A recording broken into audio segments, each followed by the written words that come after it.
Hi, this is Glow Empress, and today we are going to be speaking about the Chinese concentration camps. Stay tuned for more. The Chinese government claims that these camps are vocational training centers and that people are not forced to go to them, that the detainees in them are not detainees but students.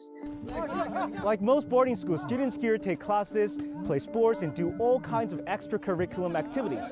And they learn, marketable, employable skills, and they learn Chinese, and they come out, better off. This is what it wants the world to see. But we know from accounts from people who have been inside the camps that these camps are de facto prisons and people have to go in them. They don't have a choice. They're separated from their families.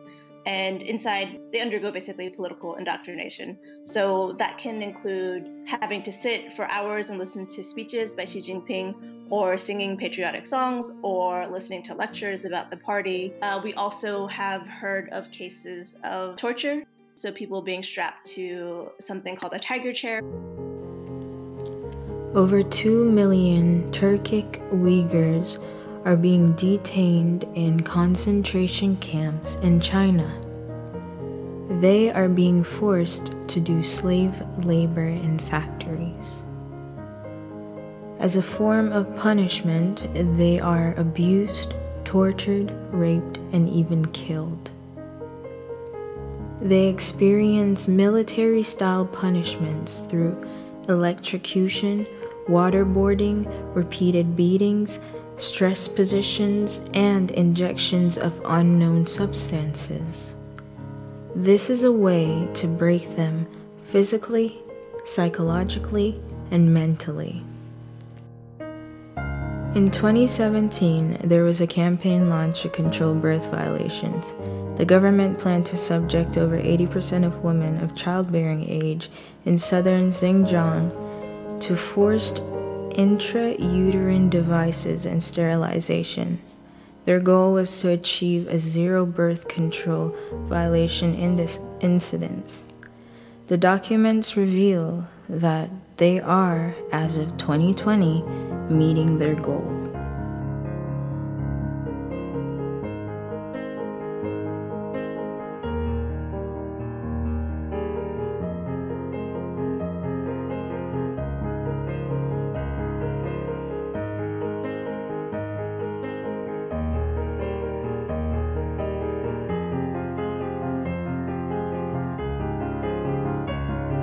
It seems that there is some effort to reduce the population. And so some people would say that now should amount to genocide.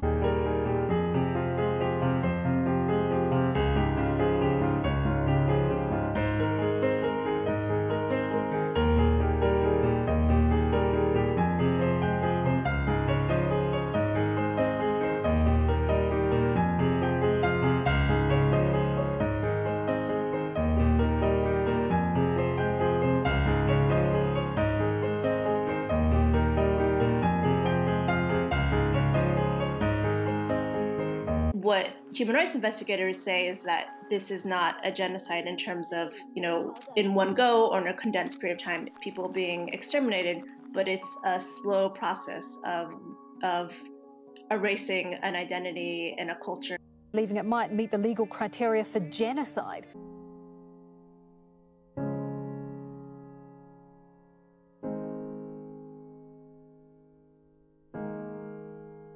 Concluding that organs are forcibly removed from prisoners of conscience in China, an international tribunal delivers its final judgment. Doctors killed those innocent people simply because they pursued truthfulness, compassion and forbearance in the case of Falun Gong practitioners. Representatives for China, he said, were invited but did not respond.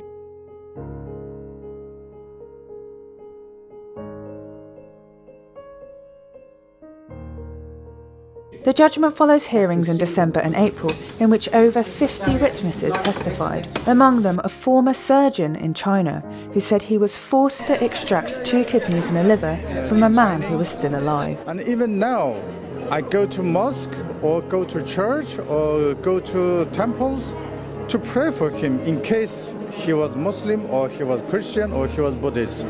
The tribunal found that Falun Gong practitioners were the main source of supply, but more recently evidence shows mass medical testing of the Uyghur ethnic minority.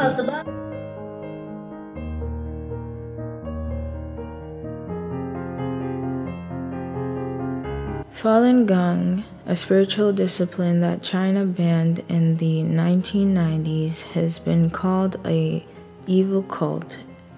This is a part of the reason why China has created these concentration camps.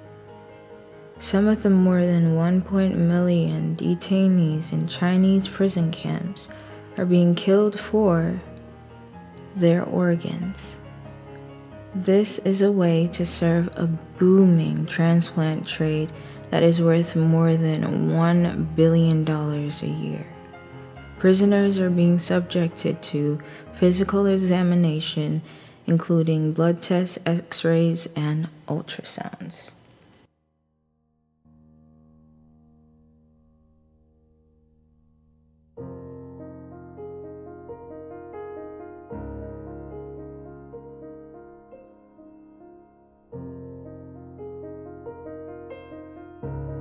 Annie Yang, a Falun Gong practitioner, was one of several practitioners who testified at the hearings about being tortured and medically tested while detained for her beliefs.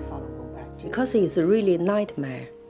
Most of the time I really don't want to recall, People need courage to speak out, to talk about it, and to let people know. Only this way you can stop this persecution, stop this organ harvesting, stop this crime. The tribunal members unanimously concluded that forced organ harvesting has happened in China for decades. Sir Geoffrey Nice QC, who led the prosecution of Slobodan Milosevic, referred to China as a criminal state in the last sentence of his final judgment. They kill people in a brutal way and then they sell their vital organs.